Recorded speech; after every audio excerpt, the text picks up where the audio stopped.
आजकल के लोग शुगर फ्री के चक्कर में हेल्थ कॉन्शियस होकर मिठाइयों को अवॉइड करते हैं। ठीक भी बात है, लेकिन कुछ मिठाइयां आपकी सेहत के लिए हेल्दी और फायदेमंद होती हैं। कौन सी हैं वो मिठाइयां? जैसे कि रसगुल्ला या छेने की मिठाइयां। जी हाँ गाइस, रसगुल्ला या छेने की मिठाइयां आपकी आंखों की जलन को कम करती हैं। इनफैक्ट आपकी आंखों के पीलेपन को कम करती हैं और उन्हें सुरक्षित बनाए रखती हैं। हमारे गांव के देसी गांव वाले आज भी आप लोगों को नीम के पेड़ से नीम के दातून को तोड़कर दांतों पर रगड़ते दिख जाएंगे। लेकिन आज के शहर के लोगों को यह सब अनहाइजीनिक लगता है और आज की जनरेशन को तो यह सब करते हुए शर्म आती है। लेकिन मैं आपकी जानकारी के लिए आपको बता दूं कि यही नीम का दातून छोटे छोटे टुकड़ों में अच्छी तरह से पैक करके 10-10 डॉलर्स में अमेरिका और बहुत सारे देशों के मॉलों में बेचा जा रहा है। जी हां, यही छोटा सा दातून 700 रुपए तक में बेचा जा रहा है। गाइस, कब तक हम अपनी चीजों की तभी वैल्यू करेंगे जब बाहर के लोग इसे वैल्यू देंगे? अपनी चीजों को वैल्यू करना सीखिए। चलिए गाइस, एक सवाल पूछता हूं, क्या आपने कभी जेसीबी देखी है? नहीं, सवाल ये नहीं है, ऑब्वियसली आपने देखी होगी।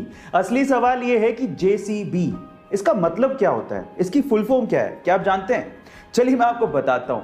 देखिए, जेसीबी की फुल फॉर्म है जोसेफ साइरिल बॉम्फोर्ड। अब सवाल यह है कि जेसीबी की अजीब सी फुल फॉर्म आखिर बनी कैसे?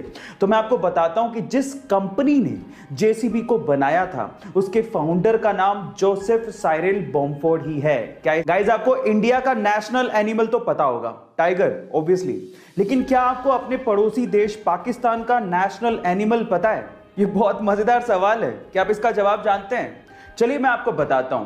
पाकिस्तान का नेशनल एनिमल है मारखोर। आपने पहले कभी नहीं सुना होगा, लिटरली, है ना? मारखोर एक बकरे की प्रजाति है। अब इसका मतलब क्या है, जरा उसको समझ लेते हैं। मार फारसी में होता है सांप और खोर का मतलब खाने वाला।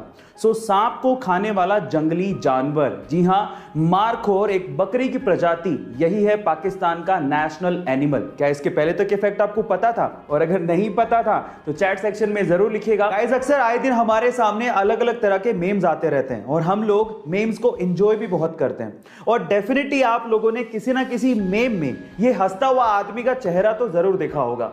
पर मेरा सवाल यह है कि ये हंसता हुआ आदमी का चेहरा क्या एक्चुअली ये एक स्केच है या फिर एक ओरिजिनल आदमी की फोटो है? क्या आप ये बात जानते हैं? चलिए मैं आपको बताता हूं। ये एक्चुअली कोई स्केच नहीं है, बल्कि ये एक ओरिजिनल आदमी की फोटो है। कौन है ये आदमी? मैं आपको बताता हूं। ये एक चाइनीज बास्केटबॉल एग्जीक्यूटिव है और बहुत ही फेमस बास्केटबॉल प्लेयर भी रह चुके हैं। इनका नाम है याओ मिंग। क्या इसके पहले तक ये फैक्ट आपको पता था? और अगर नहीं पता था तो चैट सेक्शन में जरूर लिखिएगा। आप इंडिया के बारे में कितना जानते हैं, ये सवाल के जवाब के बाद ही पता लगेगा। मेरा सवाल यह है कि इंडिया में हर साल नेशनल टेक्नोलॉजी डे कब और क्यों मनाया जाता है? क्या आप इसके बारे में जानते हैं? चलिए मैं इसका जवाब देता हूं। इंडिया में हर साल 11 मई को नेशनल टेक्नोलॉजी डे मनाया जाता है। और क्यों? उसके पीछे का कारण यह है कि 11 मई 1998 को पहली बार भारत ने वैश्विक दबाव के बावजूद भी पोखरण में परमाणु परीक्षण, वो भी सफल परमाणु परीक्षण किया था। और यह परमाणु परीक्षण दुनिया के सबसे सफल सीक्रेट मिशंस में से एक माना जाता है, जिसके बाद भारत को परमाणु शक्ति के तौर पर उभरने में मदद मिली थी। अक्सर जब हमें पैसों की जरूरत पड़ती है तो हम लोग एटीएम जाते हैं और एटीएम जाके जब हम पैसा विड्रॉ कर रहे होते हैं या पैसा निकाल रहे होते हैं तो मशीन से नोट के बिखरने की या फिर नोटों के गिनने की आवाज आती है और हमें लगता है कि मशीन एक्चुअली सच में नोट गिन रही है, लेकिन ऐसा बिल्कुल नहीं है। वो आवाज नोट के गिनने की होती ही नहीं है। हो गए ना हैरान?